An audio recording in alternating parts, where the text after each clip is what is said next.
DK ಶಿವಕುಮಾರ್ಗೆ ಬೇಕೇ ಬೇಕು, ಬೇಕೇ ಬೇಕು, ಎಲ್ಲಿವರೆಗೂ ಹೋರಾಟ, ಯಾತಕ್ಕಾಗಿ ಹೋರಾಟ, ಬೇಕೇ ಬೇಕು, ಬೇಕೇ ಬೇಕು, ರಾಜ್ಯ ಕಾಂಗ್ರೆಸ್ ಸರ್ಕಾರಕ್ಕೆ, ರಾಜ್ಯ ಕಾಂಗ್ರೆಸ್ ಸರ್ಕಾರಕ್ಕೆ.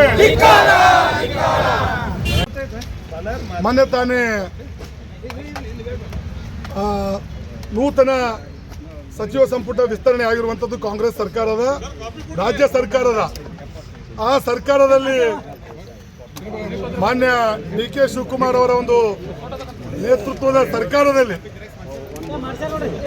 ಬಹಳ ದೊಡ್ಡ ಅನ್ಯಾಯವಾಗಿರುವುದು ನಮ್ಮ ಬ್ರಾಹ್ಮಣ ಸಮಾಜಕ್ಕೆ.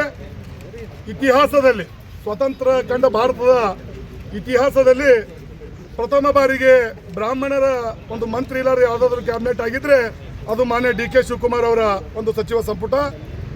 ಈ ನಿಟ್ಟಿನಲ್ಲಿ ಅಖಿಲ ಕರ್ನಾಟಕ ಬ್ರಾಹ್ಮಣ ಸಭಾದ ಆದೇಶದಂತೆ ಹಾಗೂ ನಮ್ಮ ಜಿಲ್ಲಾ ಬ್ರಾಹ್ಮಣ ಸಂಘದ ಅಧ್ಯಕ್ಷರಾದ ಶ್ರೀ ಪಾಂಡುರಂಗ ದೇಶಮುಖ್ ಅವರ ಒಂದು ನೇತೃತ್ವದಲ್ಲಿ ಇಂದು ನಾವು ಜಿಲ್ಲಾ ಬ್ರಾಹ್ಮಣ ಸಂಘ ಕಲಬುರಗಿ ವತಿಯಿಂದ ಇವತ್ತು ಪ್ರತಿಭಟನೆಯನ್ನು ಹಮ್ಮಿಕೊಂಡು ಮಾನ್ಯ ಜಿಲ್ಲಾಧಿಕಾರಿಗಳ ಮುಖಾಂತರವಾಗಿ ಮುಖ್ಯಮಂತ್ರಿಗಳಿಗೆ ಮನವಿಯನ್ನು ಸಲ್ಲಿಸ್ತಾ ಇರುವಂಥದ್ದು. ಮುಖ್ಯವಾಗಿ ಹೇಳಬೇಕಂದ್ರೆ ರಾಜ್ಯದ ಮುಖ್ಯಮಂತ್ರಿಗಳ ಗಮನಕ್ಕೆ ತರಬೇಕಾಗಿರುವಂಥದ್ದು, ಸುಮಾರು 9 ಬಾರಿ ಮಾನ್ಯ ನಮ್ಮ ಸಮಾಜದ ಹಿರಿಯರಂಥ ಆರ್ ವಿ ದೇಶಪಾಂಡೆ ಸಾಹೇಬರು ಶಾಸಕರಾಗಿ, ತಮ್ಮ ಪಕ್ಷದ KPCC ಅಧ್ಯಕ್ಷರಾಗಿ, ಅನೇಕ ಖಾತೆಗಳನ್ನು ಜವಾಬ್ದಾರಿಯನ್ನು ತೆಗೆದುಕೊಂಡು ಸಚಿವರಾಗಿ ಕೆಲಸ ಮಾಡುವಂಥ ಆರ್ ವಿ ದೇಶಪಾಂಡೆ ಅಂತ ಒಬ್ಬ ಹಿರಿಯರು, ಕೇವಲ ನಮ್ಮ ಸಮಾಜಕ್ಕಷ್ಟೇ ಅಲ್ಲ ತಮ್ಮ ರಾಜ್ಯ ಕಾಂಗ್ರೆಸ್ ಸರ್ಕಾರಕ್ಕೆ ಹಿರಿಯರಾದ ಆರ್ ವಿ ದೇಶಪಾಂಡೆ ಅವರನ್ನ ಕಡೆಗಣಿಸಿರುವಂಥದ್ದು.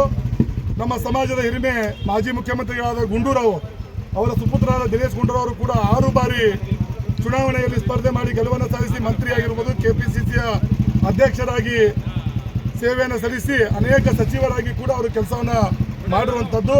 ಅವರನ್ನು ಕೂಡ ತಾವು ಕಡೆಗಣಿಸಿರುವುದು ನಮ್ಮ ಸಮಾಜಕ್ಕೆ ಬಹಳ ನೋವಾಗಿದೆ. ಇದೆಲ್ಲವನ್ನು ಹೊರತುಪಡಿಸಿ ಬೆಳಗಾವಿ ಜಿಲ್ಲೆಯ ಸೌದತ್ತಿ ಮತಕ್ಷೇತ್ರದ 2018ರಲ್ಲಿ ಕಾಂಗ್ರೆಸ್ ಅಭ್ಯರ್ಥಿಯಾಗಿ 23ರಲ್ಲಿ ಯುವ ಶಾಸಕರಾಗಿ ಹೊರಹೊಮ್ಮಿರುವಂಥ ಶ್ರೀ ವಿಶ್ವಾಸ್ ವೈದ್ಯ ಅವರನ್ನು ಕೂಡ ಒಂದು ಯುವಕ ಶಾಸಕರಾಗಿ ಅವರನ್ನು ಕಡೆಗಣನೆ ಮಾಡಿರುವಂಥದ್ದು ಕೂಡ ನಮ್ಮ ಸಮಾಜಕ್ಕೆ ಸಾಕಷ್ಟು ನೋವುಂಟು ಮಾಡಿದೆ. ದಯಮಾಡಿ ಮತ್ತೊಮ್ಮೆ ತಮಗೆ ನಾವು ಈ ಮೂಲಕ ಮನವಿ ಅಂತ ತಿಳ್ಕೊಬೋದು, ಆಗ್ರಹವನ್ನು ಮಾಡ್ತಾ ಇದ್ದೇವೆ. ದಯಮಾಡಿ ಯಾವುದೇ ತಪ್ಪುಗಳಾಗಿದ್ರೂ ಕೂಡ ಅದನ್ನು ಬದಲಾವಣೆ ಮಾಡಿ ಮಾನ್ಯ ಆರ್ ವಿ ದೇಶಪಾಂಡೆ ಸಾಹೇಬರಿಗಾಗಿರ್ಬೋದು, ದಿನೇಶ್ ಗುಂಡೂರಾವ್ ಅವರಿಗಿರ್ಬೋದು ಅಥವಾ ವಿಶ್ವಾಸ ವೈದ್ಯರಿಗೆ ಸಮಾಜಕ್ಕೆ ಎಲ್ಲ ಸಮಾಜಕ್ಕೂ ತಾವು ಮಂತ್ರಿ ಸ್ಥಾನವನ್ನು ಮಂಡಳಿಯನ್ನು ಕೊಟ್ಟಿದ್ದೀರಿ. ನಾವು ಬೇರೆ ಸಮಾಜಕ್ಕೆ ಯಾರಿಗೂ ಹೆಸರು ತಗೋತಾ ಇಲ್ಲ, ಅವ್ರಿಗೆ ಅಭಿನಂದನೆಯನ್ನು ಸಲ್ಲಿಸ್ತಾ ಇದ್ದೇವೆ. ತಾವೇ ಹೇಳೋರಿಗೆ ಸರ್ವರಿಗೂ ಏನು ಸಮಬಾಳು ಅಂತೀರಿ, ಆ ರೀತಿ ನಮ್ಮ ಬ್ರಾಹ್ಮಣ ಸಮಾಜಕ್ಕೂ ತಾವು ತೆಗೆದುಕೊಂಡು ಹೋಗುವಂಥ ಕೆಲಸವನ್ನು ಮಾಡಬೇಕು. ಇನ್ನು ಉಳಿದಂತೆ ಅನೇಕ ಸಮಾಜಗಳ ನಿಗಮ ಮಂಡಳಿಗೂ ಕೂಡ ಅಧ್ಯಕ್ಷನಾಗಿ ಮಾಡುವಂಥದ್ದು. ನಮ್ಮ ಸಮಾಜಕ್ಕೆ ಸಚಿವ ಸಂಪುಟದಲ್ಲಿ ಸ್ಥಾನ ಇಲ್ಲ, ಯಾವುದೇ ನಿಗಮ ಮಂಡಳಿಯನ್ನು ತಾವು ಕೂಡ ಕೊಟ್ಟಿಲ್ಲ. ಇನ್ನು ಮುಖ್ಯವಾಗಿ ಅದೇ ರೀತಿಯಾಗಿ ನಮ್ಮ ಕಲಬುರಗಿ ಜಿಲ್ಲೆಯದು ಅದೇ ಹಣೆಬಾರ. ಕಲಬುರಗಿ ಜಿಲ್ಲೆ ಅನೇಕ ನಮ್ಮ ಸಹೋದರರು ಕೇವಲ ಭಾರತೀಯ ಜನತಾ ಪಾರ್ಟಿ ಅಷ್ಟೇ ಅಲ್ಲ, ಕಾಂಗ್ರೆಸ್ದಲ್ಲಿ ಕೂಡ ಓಡಾಡ್ತಾ ಇರುವಂಥದ್ದು. ಈಗ ನಮ್ಮ ಕಲಬುರಗಿ ಜಿಲ್ಲೆಯಲ್ಲಿ ಕಲಬುರಗಿ ದಕ್ಷಿಣದಲ್ಲಿ ಅತಿ ಹೆಚ್ಚು ಬ್ರಾಹ್ಮಣ ಮತದಾರರಿರುವಂಥದ್ದು.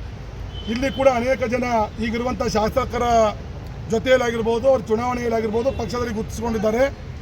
ಹಿಂದೆ ಭಾರತೀಯ ಜನತಾ ಪಕ್ಷದ ಸರ್ಕಾರ ಇದ್ದಾಗ ಮಾನ್ಯ ನಿಕಟಪೂರ್ವ ಶಾಸಕರ ನಮ್ಮ ನಾಯಕರಾದ ದತ್ತಾತ್ರೇಯ ಪಾಟೀಲ್ ಅವರು ಶಾಸಕರಿದ್ದಂಥ ಸಂದರ್ಭದಲ್ಲಿ ಕಲಬುರಗಿ ನಗರಾಭಿವೃದ್ಧಿ ಪ್ರಾಧಿಕಾರಕ್ಕೆ ನಮ್ಮ ಸಮಾಜದವರಾದ ಶ್ರೀ ದಯಾನಂದ ಆಗಿರ್ಬೋದು, ವಿದ್ಯಾಸಾಗರ್ ಕುಲಕರ್ಣಿ ಚೇರ್ಮನ್ ಆಗಿ ಮಾಡಿರುವಂಥದ್ದು. ಅದೇ ರೀತಿಯಾಗಿ ಶ್ರೀಮತಿ ಶೋಭಾ ಗುರುರಾಜ್ ದೇಸಾಯಿ ಅವರನ್ನ ಪಾಲಿಕೆಯ ಸದಸ್ಯರನ್ನಾಗಿ ಮಾಡಿ ಇವತ್ತು ಭಾರತೀಯ ಜನತಾ ಪಕ್ಷ ಅಧಿಕಾರ ಕೂಡ ಇಲ್ಲಾಂದ್ರೆ ನಮ್ಮ ಸಮಾಜಕ್ಕೆ ಒಂದು ಗೌರವವನ್ನು ಕೊಡಬೇಕಂತ ಹೇಳಿ ಕಲಬುರಗಿ ಇತಿಹಾಸದಲ್ಲಿ ಮಹಾನಗರ ಪಾಲಿಕೆಗೆ ಒಬ್ಬ ಬ್ರಾಹ್ಮಣ ಸಮಾಜದ ಮಹಿಳೆಯನ್ನು ವಿರೋಧ ಪಕ್ಷದ ನಾಯಕಿಯನ್ನು ನೇಮಕ ಮಾಡಿರುವಂಥದ್ದು. ಅದೇ ನಿಟ್ಟಿನಲ್ಲಿ ಈಗ ನಮ್ಮ ಇರುವಂಥ ಬ್ರಾಹ್ಮಣ ಅಭಿವೃದ್ಧಿ ಮಂಡಳಿ ಹಿಂದೆ ನಮ್ಮ ಸರ್ಕಾರ ಭಾರತೀಯ ಜನತಾ ಪಾರ್ಟಿ ಸರ್ಕಾರ ಇದ್ದಾಗ ನಮ್ಮ ಕಲ್ಯಾಣ ಕಡೆಗೆ ಕಲಬುರಗಿ ಪರಿಸ್ಥಿತಿಯಲ್ಲಿ ನಮ್ಮ ಜಗದೀಶ್ ಅಣ್ಣ ಹುಣಗುಂದವರು ಇಲ್ಲಿಂದ ನಿರ್ದೇಶಕರಾಗಿದ್ದರು. ಒಂದು 3.5 ವರ್ಷ ಕೂಡ ಬ್ರಾಹ್ಮಣ ಅಭಿವೃದ್ಧಿ ನಿಗಮಕ್ಕೆ ಬ್ರಾಹ್ಮಣರಿಗೆ ಅಧ್ಯಕ್ಷ ಮಾಡಿದ್ರು. ಇನ್ನೂ ಯಾರು ಸದಸ್ಯರ ನಮ್ಮ ಕಲಬುರಗಿ ಗಮನ ಹರಿಸಿಲ್ಲ. ದಯಮಾಡಿ ಇದೆಲ್ಲ ಆಗ ಮುಂದಿನ ಹೋರಾಟ ಮಾಡ್ತೀವಿ. ದಯಮಾಡಿ ಬ್ರಾಹ್ಮಣರಿಗೆ ಪ್ರಾತಿನಿಧ್ಯ ನೀಡಬೇಕು, ಬ್ರಾಹ್ಮಣರನ್ನು ಕೆಲಸ ಮಾಡಬೇಕು. ನಮ್ದು ಒಂದೇ ಉದ್ದೇಶ, ಸರ್ವೇ ಜನ ಸುಖಿನೋ ಭವಂತು ಅನ್ನೋದು ನಮ್ಮ ಸಮಾಜದ ಎಲ್ಲ ಸಮಾಜದಲ್ಲಿ ಮಾಡಿದ್ರು ಕೂಡ ಅಭಿನಂದನೆ ಹೇಳ್ತೀವಿ. ಅದೇ ರೀತಿ ನಮ್ಮ ಬ್ರಾಹ್ಮಣ ಸಮಾಜಕ್ಕೂ ಗೌರವ ಕೊಡಬೇಕಂತ